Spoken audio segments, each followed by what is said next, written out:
नमस्कार। भक्ति विशेष में हम आज और भी आगे चलते हैं। हमने गत वीडियो में बताया था कि 9 प्रकार की जो भक्ति है, श्रवणम कीर्तनम विष्णु स्मरणम पाद सेवनम अर्चनम वंदनम दास्यम सख्यम आत्मनिवेदनम। मतलब 3 जो प्रथम प्रकार है, श्रवण कीर्तन और विष्णु का स्मरण, भगवत स्मरण, मतलब वो जो है वो वाणी की शुद्धि के लिए है, जो वाचात्मक है। और दूसरे जो 3 है इसके बाद के, पाद सेवनम अर्चनम वंदनम, वो क्रियात्मक है। भगवान के चरणों की सेवा करना और भगवान को अर्चन करना, इनके सेवा पूजन करना और भगवान को वंदन करना, वो क्रियात्मक है। और अंतिम जो 3 है, दास्यम, मतलब हृदय से शरणागति स्वीकारना, भगवान की मित्रता या कोई संबंध बनाना, कोई भी रूप में, पुत्र के रूप में, सखा के रूप में, भाई के रूप में, पिता के रूप में।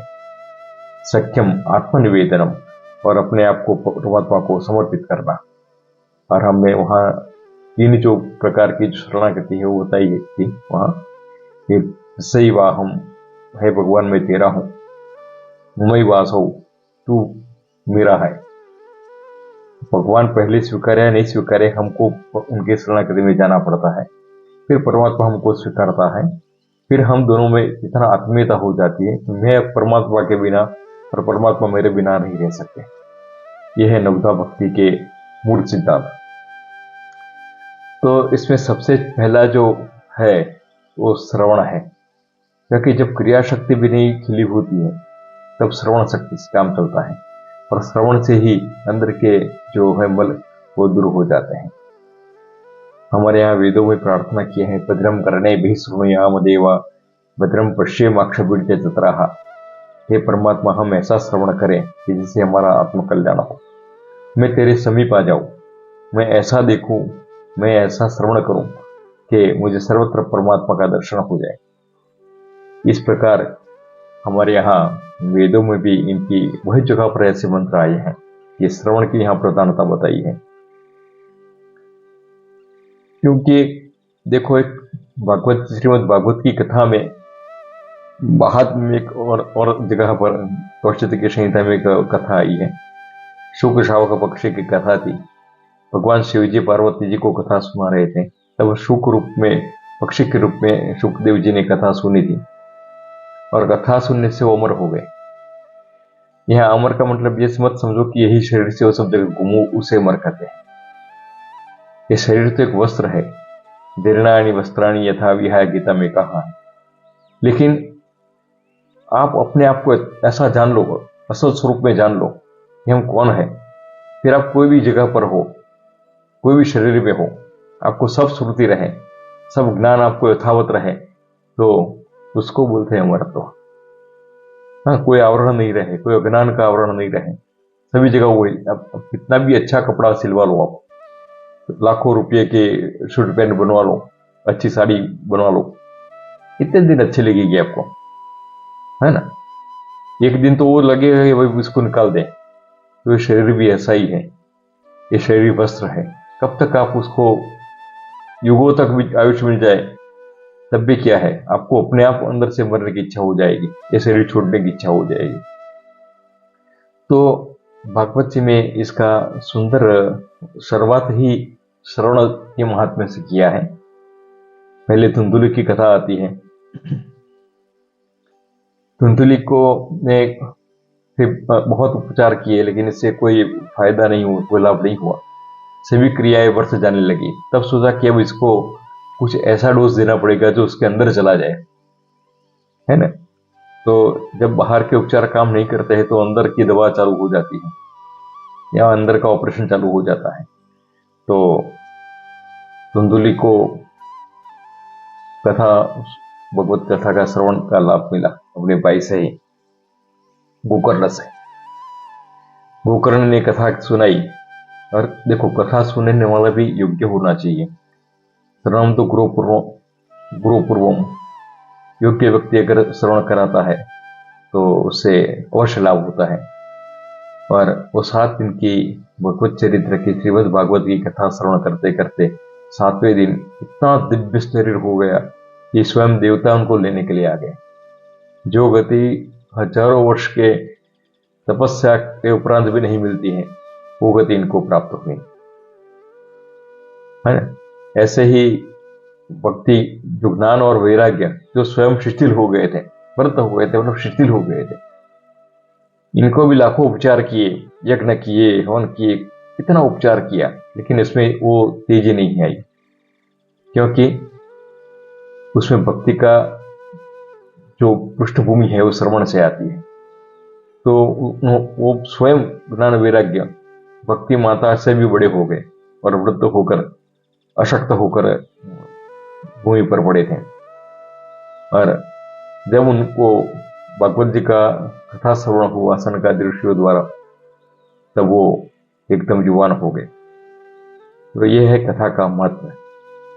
और इसलिए परीक्षित राजा को जब श्राप लगा, 7 दिन का आयुष्य बचा था और कोई उपाय नहीं था, 7 दिन में क्या कर सकते, यज्ञ करते तो तैयारी करने में कितना समय लग जाता है, कुंड मंडप बनाने में कितने समय लग जाता है, कब यज्ञशाला तैयार होगी, या यज्ञशाला तैयार भी मिल जाए तो ब्राह्मणों को निमंत्रण करो, साहित्य इकट्ठा करो, बहुत समय लग जाता है। लेकिन उनका सद्भाग्य ये सुखदेव जी उनको मिल गए और कथा श्रवण का प्रारंभ किया। जब कथा श्रवण का ये सब उत्कट हुए, सबको निमंत्रण आया, सुखदेव जी खुद स्वयं पधारे व्यासपीठ के ऊपर विराजमान होने के लिए। देवताओं को लगा कि ये तो बहुत दिव्य चीज है, हम ऐसा करें कि परीक्षित राजा मरे ही नहीं, उनको शरीर कायम रहे। तो जो अमृत कलश था वो लेकर आ गए, बोले कि सुखदेव जी, आप ये कथा का रसपान जो हमको कराइए, और ये इनका भले इनको श्राप है, ये अपना शरीर नहीं छोड़ेंगे, ये अमर हो जाएंगे, आप इनको ये अमृत पिला दीजिए। सोचिए कि अमृत से भी सुखदेव जी ने इनका अस्वीकार किया, क्योंकि इससे तो शरीर अमर होगा, लेकिन जो आप हो उसका क्या, जो आपके अंदर ज्ञान स्वरूप विराजे है परमात्मा, परमात्मा का और आपका जो एक ही भाव है, उसका क्या। वो तो कभी ना कभी तो शरीर छूटेगा, और छूटेगा तो क्या होगा। मैं बताया कि आप कितना भी कपड़ा पहन लो, आपको अंदर से सुख आने लगेगी, कितने दिन पहने हुए, चाहे कितना भी क्यों अच्छा ना हो, सर्वश्रेष्ठ दाम वाला कपड़ा हो, लेकिन वो कुछ समय के बाद आपको अच्छा, वो कपड़ा अच्छा नहीं लगता है। इसलिए शरीर भी शरीर रूपी वस्त्र है, वो वस्त्र त्याग करो, कहीं भी जाओ, तो आत्मा तो अमर है, और अमरत्व मतलब उसको पूर्ण ज्ञान हो गया है, पूर्ण बोध हो गया है, ब्रह्म का साक्षात्कार हुआ है। वो आत्मा कहीं भी जाए उसका ज्ञान यथावत रहता है। तो इसलिए बोला है कि भाई श्रवण जो है वो सबसे श्रेष्ठ साधन है ना। उसमें भागवत में भी कहे स्मर्तव्य, श्रोतव्य इत्यादि बातें जिस स्कंद में आई है, ये भगवान का वो चरित्र का श्रवण करना चाहिए। आज देखो कहीं भी कथा होती है तो हनुमान जी का आसन लगता है। द्वापर में हनुमान जी, और आज कलयुग में भी, त्रेता में भी हनुमान जी आते हैं कथा सुनने।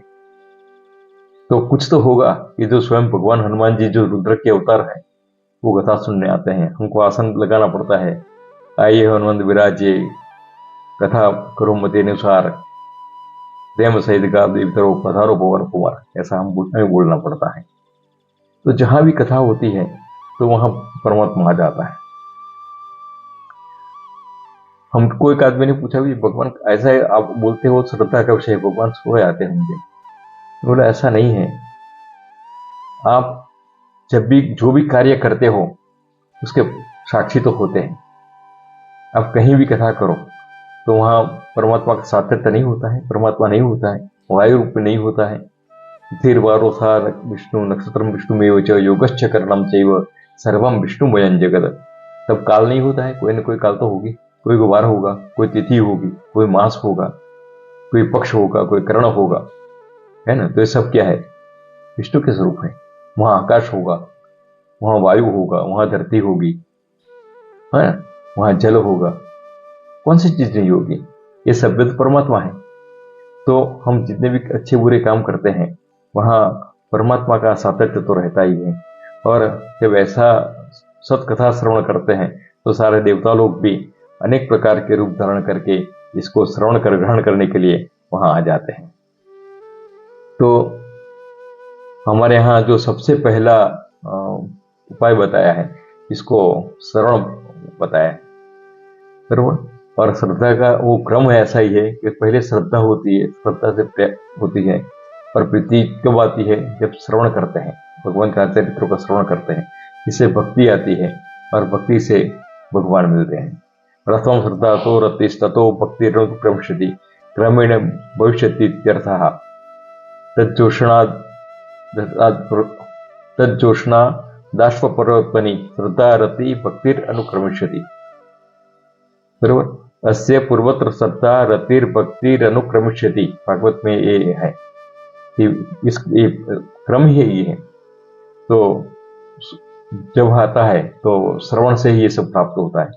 तो श्रवण की एक पद्धति बताइए, कैसे श्रवण करना चाहिए। देखो, जब कथा श्रवण होता है तो बहुत लोग कथा श्रवण करते हैं, है ना, बहुत लोग कथा श्रवण करते हैं, लेकिन सबको तो गति प्राप्त नहीं हुई। जब सुखदेव जी ने एक कथा कही तब कई लोग थे, जब गोकर्ण ने कथा कही तब सनकादि ऋषि ने कही, लेकिन जो गति धुंधुकारी को प्राप्त हुई, जो गति परीक्षित को प्राप्त हुई, जो गति ज्ञान वैराग्य को प्राप्त हुई, वो और किसी को नहीं हुई। क्यों? ये श्रवण खाली श्रवण महत्व का नहीं है। जो हम श्रवण करते हैं श्रद्धा पूर्वक, इसका हम मनन करते हैं। जो हमने सुना हम उसको आत्मसात करने का प्रयत्न करते हैं, निर्दिध्यासन करते हैं, हम उसका मनन करते हैं। तो सुने हुई चीज को का मनन करना, निर्दिध्यासन करवा और परमात्मा से एकाकार होने का जो हमने किया है, इसलिए वह श्रुति चंद्रिका एक नाम ग्रंथ है, बहुत अच्छा ग्रंथ है। इसमें लिखा है सुरसुरा श्रवणम चैव ग्रहणम धारणम तथा उहापोहार्थ विज्ञानम तत्वज्ञानम च द्विगुणः।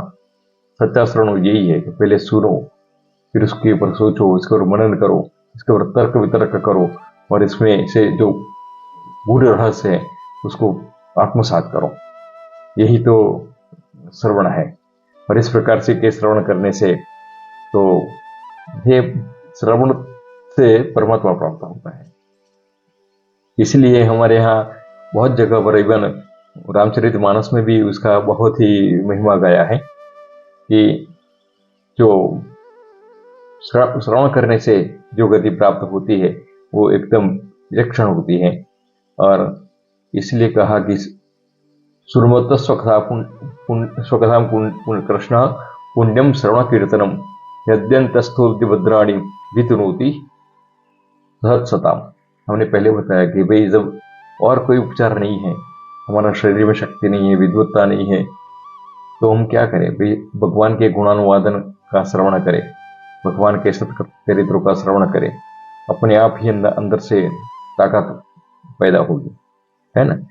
तो जिस प्रकार बारिश के शरद ऋतु के पहले कितने भी गंदगियां होती है, बारिश में बहुत सारे कीट इत्यादि आ जाते हैं, बहुत सारे वायरस भी आ जाते हैं, सब कुछ आ जाते हैं, लेकिन शरद ऋतु आते आते सब कुछ साफ हो जाता है। इसलिए सत्कथा का रूपी औषध जो है, कर्ण मार्ग से जब हृदय के अंदर जाता है, कर्णों से उतरकर हृदय तक जाता है, तब अंदर के मल को बाहर निकालता है और अंतःकरण को इतना शुद्ध कर देता है कि अंदर परमात्मा के सिवा में कुछ किसी का स्थान नहीं होता। ऋतस्य भगवद्धर्मा धारावाहिकतांगतः परेशे मनसो वृत्ति भक्तिरित्याभिधीयते प्रविष्ट कर्णरन्ध्रेण स्वानां भावसरोरुहा धुनोति रामलं कृष्ण सलिलस्य यथा सरत। तो कर्णरंध्र से के द्वारा जो कथा का रस अंदर जाता है, भगवत रस जाता है ना। देवताओं को रस नहीं मिला क्योंकि वो अधिकारी नहीं थे, इसमें श्रद्धा था, भक्ति था, गुरु प्रसादन किया था, तो परीक्षित को लाभ मिला। और सुखदेव जी ने बोला कि आपका जो अमृत है वो दीर्घ जीवन तो देगा, लेकिन दिव्य जीवन नहीं देगा, है ना। दिव्य जीवन तो ये कथा देगी, कथा का श्रवण देगा। ये कथा ही जीवन है, ये कथा ही इनके लिए सब कुछ है। ये कथा इनको दिव्य जीवन देगी, दिव्य दृष्टि देगी। चश्मा का नंबर तो उतर जाता है, लेकिन दृष्टि नहीं प्राप्त होती जब तक सदगुरु की प्राप्ति नहीं होती।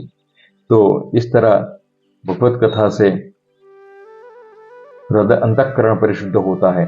गीता में भी इनका बहुत जगह पर इनका वर्णन किया है, और भगवत कथा के रसपान से सप्तशती में भी बोला है, या देश और भूतेषु श्रद्धा रूपेण संस्था, श्रद्धा का और सर्वोत्तम चरितम मम, ऐसा करके आगे बोला है कि भगवती का चरित्र का श्रवण करने से हमें श्रद्धा प्राप्त होती है और हमारे अंदर दिव्य भाव का उदय होता है।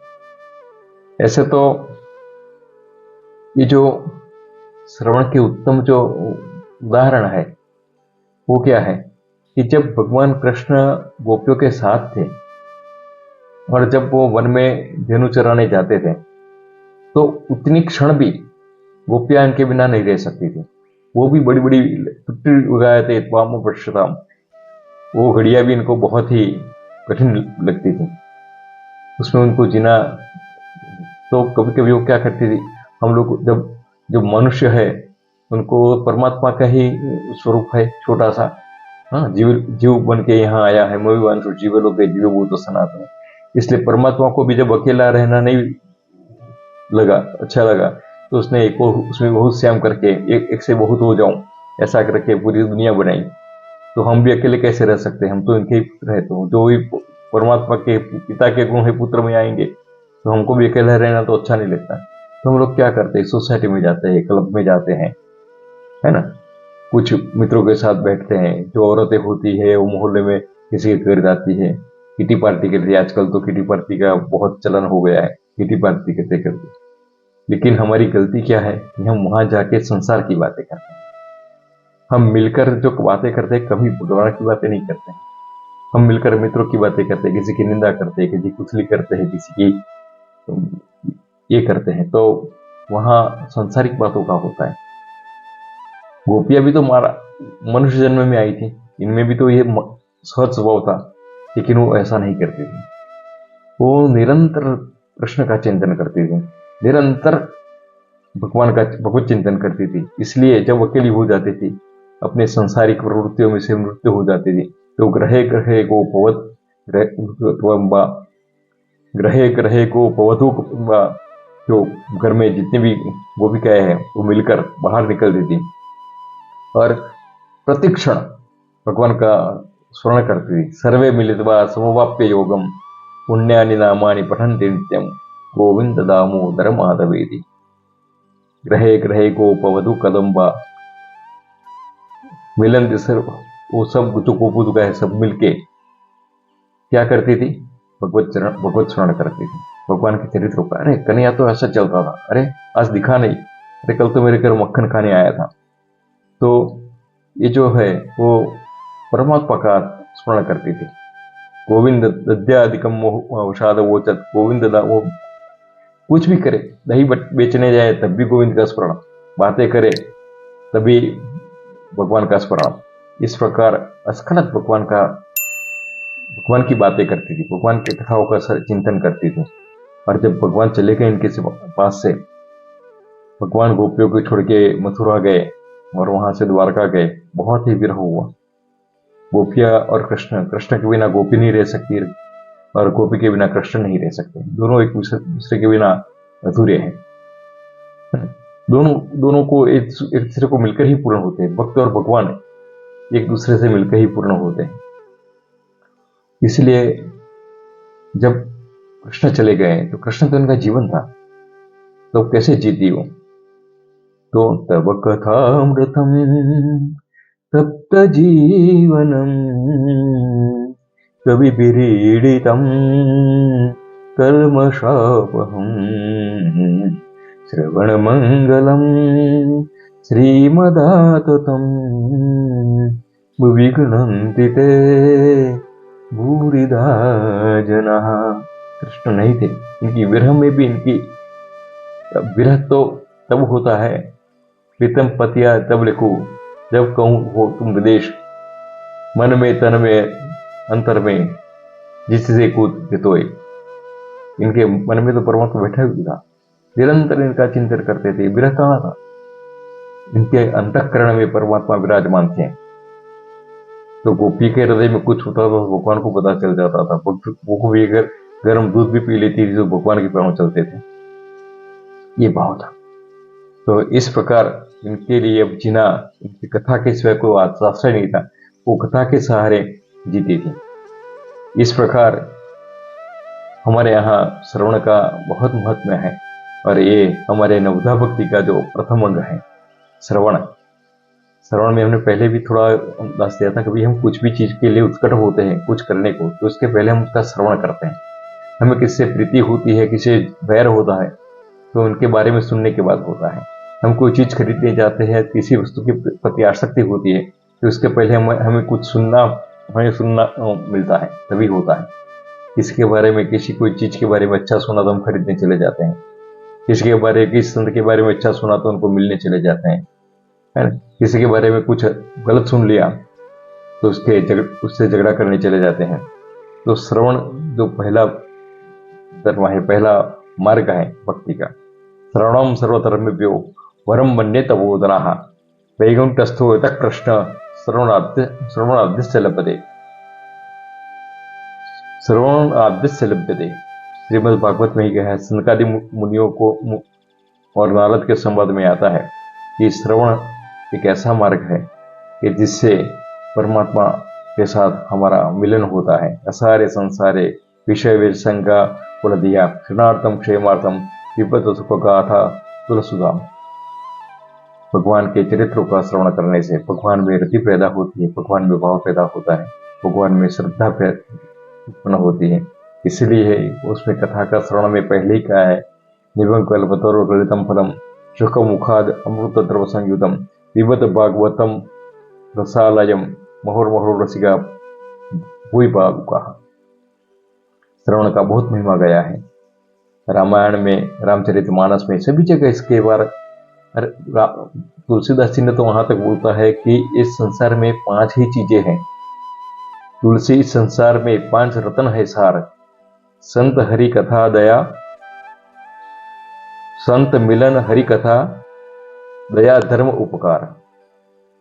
संत का मिलन, तब संत का मिलन होगा तब तो कथा होगी, तब हरि कथा होगी, और हरि कथा से कारुण्य भाव आएगा, दया आएगी सब जीव मात्र पर, और यही धर्म और उपकार के प्रति हमारा मन प्रेरित होगा।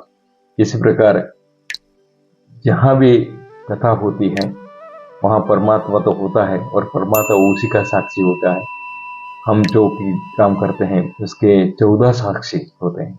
किसी भी कर्म में हम बोले कि हमने तो मन में किसी को कपट लिया, किसी को चीटिंग कर लिया, हम बोलते कोई नहीं दिखता है, दिखते हैं 14 लोग दिखते हैं, 1-2 नहीं, 14 लोग। शास्त्र में इसका वर्णन है।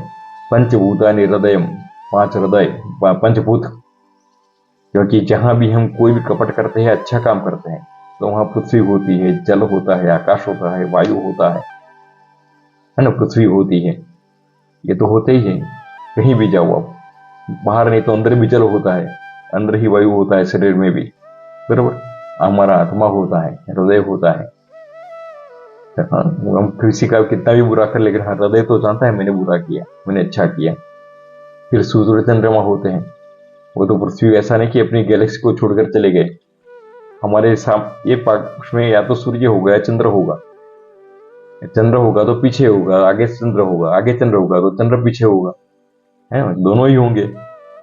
और यमश्च, यम मतलब मृत्यु का देवता, काल भी होता है वहां। ऐसा नहीं काल नहीं, बिना काल को कोई काम होता ही नहीं। अहोरात्र, पूरे दिन रात, सायं प्रातः धर्म श्वेते कर्म साक्षिणा, ये हमारे जो है कर्म के साक्षी हैं। इसलिए जब भी श्रवण होता है, हरि कथा होती है, वहां हनुमान जी अवश्य होते हैं, वहां देवता भी अवश्य होते हैं, विराजमान होते हैं। और हमारे सत्कर्म के तरफ अगर हम सत्कर्म करते हैं तो हमारी प्रेरणा बनकर, हमारे संस्कार बनकर हमारे साथ हमारे हृदय में बैठ जाते हैं और हमें अच्छे मार्ग के लिए प्रति उन्नत करते हैं। लेकिन यहाँ एक चीज है कि श्रवण भी कैसे, श्रवण भी उत्तम गुरु से हो तो ठीक है। आजकल क्या होता है कि बहुत भगवत कथाएं होती है, रास गरबा होता है, गांव की कथाएं होती है, पॉलिटिक्स होता है। 3 घंटे की कथा में 1.5 घंटा में तो ये संगीत चलता है, रास गरबा चलता है ना। कथा का समय भी कम हो गया, तो कथा के का बहुत अधपतन हुआ है, इतना अधपतन हुआ है। अब करे क्या, कहाँ जाए? तो श्रवण का जो कक्षा थी, जहां से श्रवण मिलना चाहिए था, वो लोग खुद ही पतित इतने हो गए, ये संगीत के बिना कथा नहीं कर सकते हैं। गरबा नहीं हो तो कथा नहीं होती पूरी, बिना कथा गरबा की कथा का नहीं होती। कथा कथा मनोरंजन बन गया है। आज कथा एक अच्छे नाम के पीछे होने वाला मनोरंजन है। भगवान का नाम लगा दिया और पीछे मनोरंजन। आप देखो, भगवान की आरती होती है, कोई नहीं जाता मंदिर में, लेकिन नवरात्रि में कितने महीनों से ट्रेनिंग लेते हैं, अच्छे अच्छे कपड़े परिधान करके जाते हैं, बोले कि हम गरबा करने जाते हैं माता जी का। अरे माता जी का गरबा, माता जी के मंदिर में कोई आरती में तो गए नहीं आप। माता जी के मंदिर में जाके कहीं जो आनंद का गरबा या शकलादेवी का पाठ नहीं किया। विष्णु के मंदिर में जाके कभी आपने विष्णु सहस्त्र पाठ नहीं किया। शिव जी के सामने महेंद्र नहीं किया है। पर नवरात्रि में आपको एकदम भाव आ गया, भक्त बन गए। 9 दिन तक अलग अलग प्रकार के कपड़े पहन के 2 घंटे पहले से तैयार होके जाते हैं। तो ये जो अधपतन हुआ है, वो अधपतन इतना हुआ है कि अभी जब योग्य वक्ता न मिले, योग्य गुरु न मिले, तो श्रवण भी तो व्यर्थ है। इसलिए हम अब श्रवण नहीं बचा, श्रवण तो करना ही चाहिए, श्रवण तो पहले है। तो हम क्या करें? एकदम श्रवण का अवकाश न हो तो हम क्रियात्मक रूप में जाए और भगवान का संकीर्तन करें। तो हमारा दूसरा जो है कि हम श्रवण नहीं मिले तो क्या करें, इसका दूसरे कल के वीडियो में हम बताएंगे कि इसका पर्याय है कीर्तन।